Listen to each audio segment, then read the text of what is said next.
Good morning. I'm going to go over gender stereotypes in the workplace today. So a little history about gender stereotypes in the workplace. The first act was in 1964, the Title VII Civil Rights Act of 1964, which held race, sex, discrimination in the workplace for equal opportunity hiring.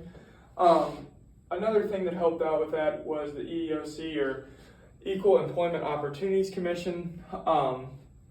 These two things right here helped kind of kickstart the movement of gender discrimination in the workplace. As these things were still, there was still a struggle at the time, it helped give people notice to what was going on.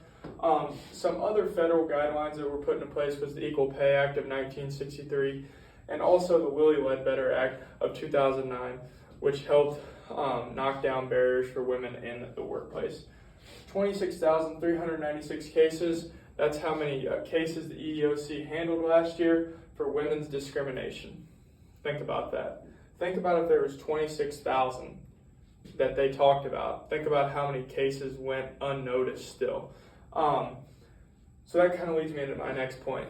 To this day, there is still a fight for women's discrimination. Women are still being treated unfairly, especially in the business world when it comes to promotion and hiring practices and what kind of jobs they're getting compared to males. So getting into that hiring controversy, because these hiring controversies, there's been so many traditionalistic views that put into place that are still being used to this day. So what we like to call that is gender stereotypes, which creates gender bias. For example, is a good gender stereotype when it comes to females in a leadership role is women are not good in high stress situations compared to males, so that's why the male gets the job for that situation. Another is appearance. People hire off social image, the way a person looks. Do they look dominant? Which is a very, very objective thing to hire on and promote on. Also, personality. Does that person have a dominant personality type? Does that make them good in that leadership role? And these are all traditionalistic views that have been put into place on what makes a good leader. There needs to be some sort of creativity. What is defined as a good leader? Why is there this stereotype here?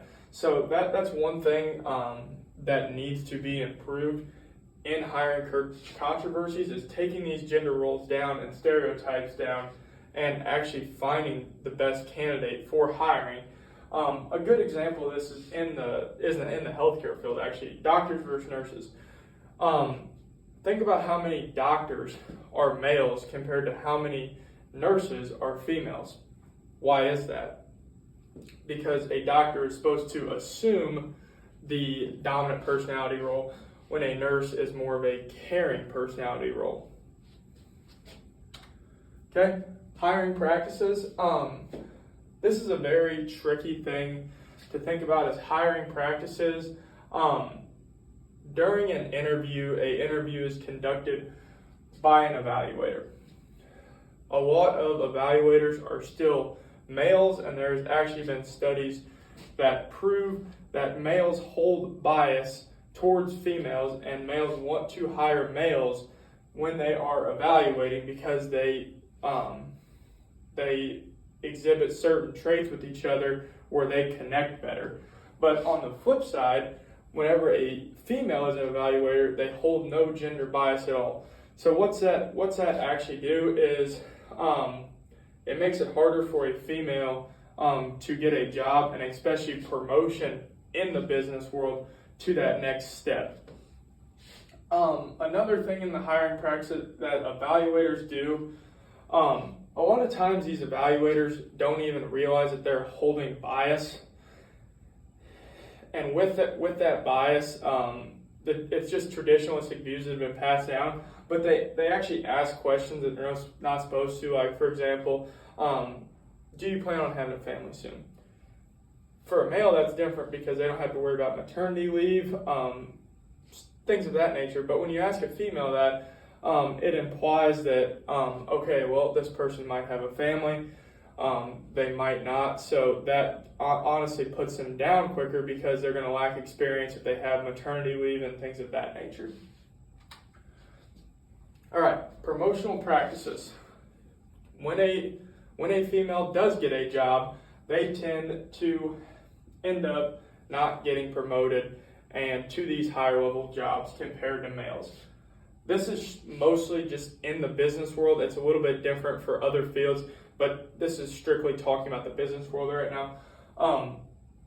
It goes off rating systems. How rating systems work is they're actually skewed because males get rated higher because one, they actually rate them higher so they don't leave, because males have a higher chance of leaving compared to a female.